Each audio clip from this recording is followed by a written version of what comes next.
नमस्कार, news nation देख रहे हैं आप। मैं हूं आपके साथ सचिन दुबे।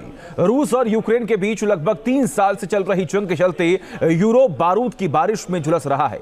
अमेरिकी और पश्चिमी देशों के खतरनाक हथियारों की मदद से यूक्रेन अब रूस की सीमा में अंदर घुसकर हमला कर रहा है, जिससे भड़के रूसी राष्ट्रपति पुतिन परमाणु हमले की तैयारी में जुट गए हैं। रूस ने अमेरिका के साथ हुई न्यू स्टार्ट ट्रीटी से खुद को अलग कर लिया है। देखिए,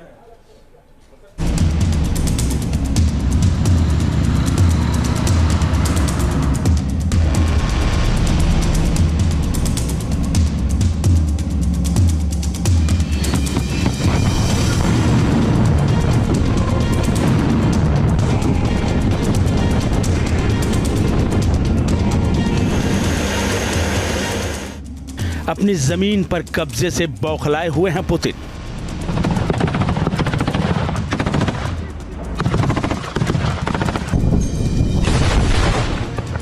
अपनी सीमा के अंदर यूक्रेनी हमले से तमतमाए हुए हैं रूसी राष्ट्रपति।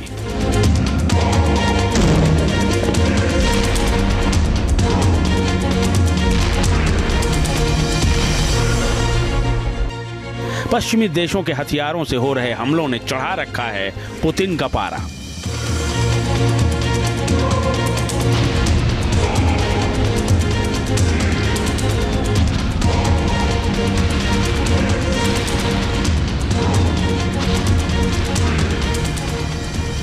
यूक्रेन के ताबड़तोड़ हमलों ने हालात ऐसे बना दिए हैं कि पुतिन अपने परमाणु हथियारों का मुंह देखने लगे हैं।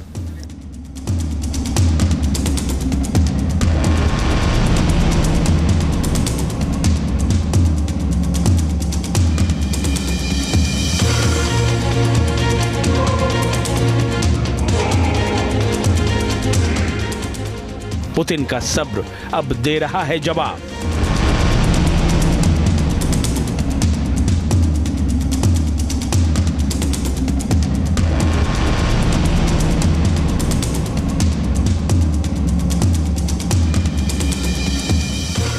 परमाणु हथियारों से करेंगे हिसाब।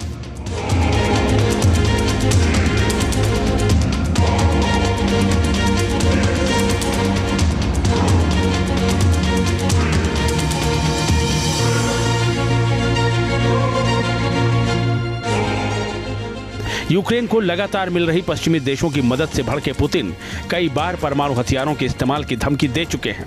बीते कुछ समय में रूसी सेना ने बेलारूस बॉर्डर पर कई बार टैक्टिकल न्यूक्लियर वेपन से ड्रिल भी की है।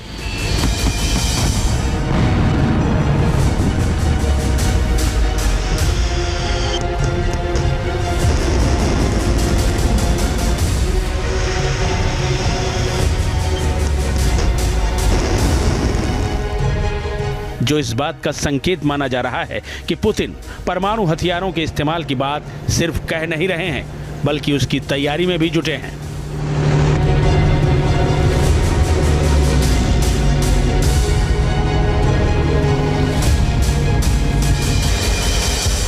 रूस का कहना है कि वो नीचे दी गई 4 सूरतों में परमाणु हथियारों का इस्तेमाल कर सकता है।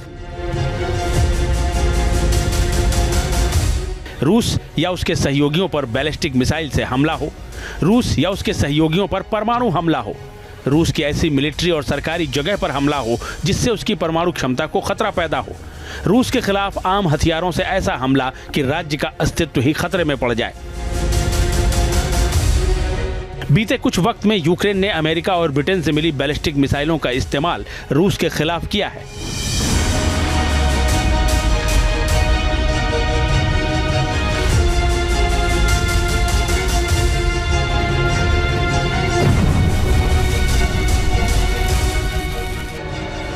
इसीलिए आशंका जताई जा रही है कि पुतिन अपने परमाणु हथियारों का रुख यूक्रेन की ओर मोड़ सकते हैं।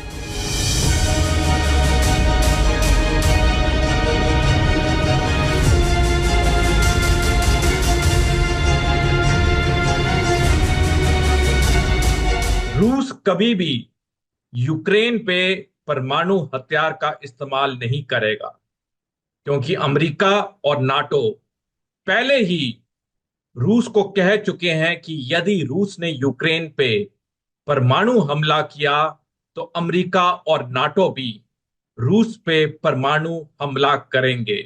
और यही कारण है कि 900 दिन से ज्यादा हो चुके हैं रूस यूक्रेन युद्ध को, लेकिन अब तक रूस ने यूक्रेन में एक भी परमाणु हथियार का इस्तेमाल नहीं किया है।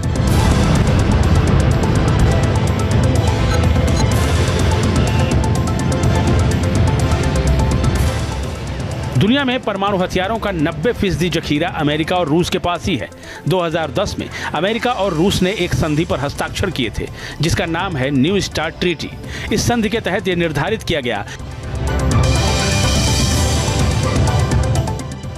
कि अमेरिका और रूस कितने परमाणु हथियार बना सकेंगे। रूस और अमेरिका अधिकतम 1550 परमाणु मिसाइलें रेडी टू अटैक मोड में रख सकेंगे। रूस और अमेरिका अधिकतम 700 लॉन्ग रेंज मिसाइलें और बमर्स रेडी टू अटैक मोड में रख सकते हैं। अमेरिका और रूस को एक दूसरे के साथ समय समय पर परमाणु हथियारों की जानकारी शेयर करनी होगी। दोनों ही देश एक दूसरे की न्यूक्लियर साइट के दौरे कर सकते हैं ताकि पता चले कि कोई संधि के नियमों का उल्लंघन तो नहीं कर रहा। एक साल में दोनों देश एक दूसरे की न्यूक्लियर साइटों के 18 दौरे कर सकते हैं। साल 2011 में हुई संधि को 2021 में 5 साल के लिए और बढ़ा दिया गया। अब यह संधि फरवरी 2026 तक वैध है, लेकिन रूस और अमेरिका के मौजूदा रुख को देखते हुए नहीं लग रहा कि संधि आगे बढ़ेगी। खासकर रूस ऐसा नहीं चाहता। यूक्रेन के साथ उसकी जंग जिस मोड़ पर पहुंच चुकी है, उसे देखते हुए रूस यूक्रेन को सबक सिखाने के लिए न्यू स्टार्ट ट्रीटी को दरकिनार कर सकता है। कम से कम अमेरिका को तो ऐसा ही लग रहा है। Nothing at this point that would require us to change our own.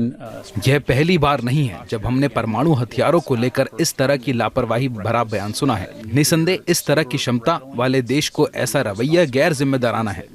मैं फिर कह रहा हूं कि सुरक्षा और स्थिरता हमारी प्राथमिकता है, न केवल इस क्षेत्र में बल्कि दुनिया भर में। इसलिए हम उस पर ध्यान केंद्रित करना जारी रखेंगे और जो भी जरूर होगा करेंगे।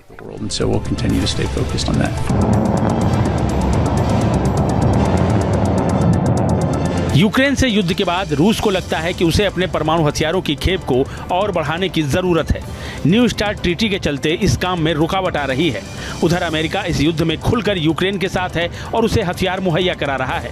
लिहाजा रूसी राष्ट्रपति पुतिन ने इस ट्रीटी से खुद को अलग करने का ऐलान कर दिया है। बातचीत करने की हमारी इच्छा से किसी को संदेह नहीं होना चाहिए, लेकिन कुर्स्क में यूक्रेन की घुसपैठ के बाद इस विषय पर कोई भी बातचीत अब प्रासंगिक नहीं है। हम रूस की सुरक्षा के लिए किसी भी हद तक जाएंगे।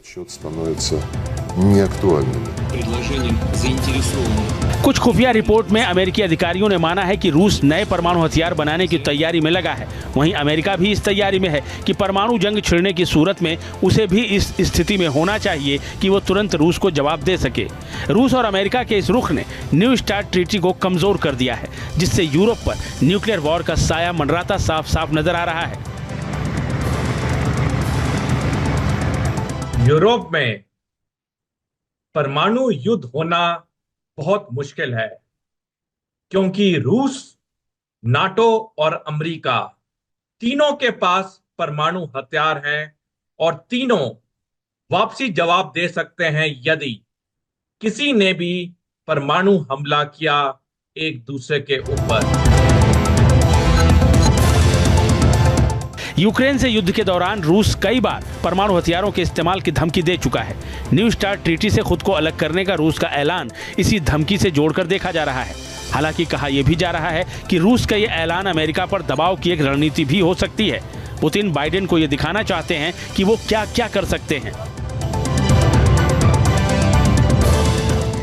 बहरहाल पुतिन के मन में क्या है ये तो वक्त बीतने के साथ सामने आएगा, लेकिन फिलहाल तो रूस ने जिस तरह से यूक्रेन पर ताबड़तोड़ मिसाइल हमले शुरू किए हैं, उससे यूरोप पर न्यूक्लियर खतरा मंडराता जरूर नजर आ रहा है। टीम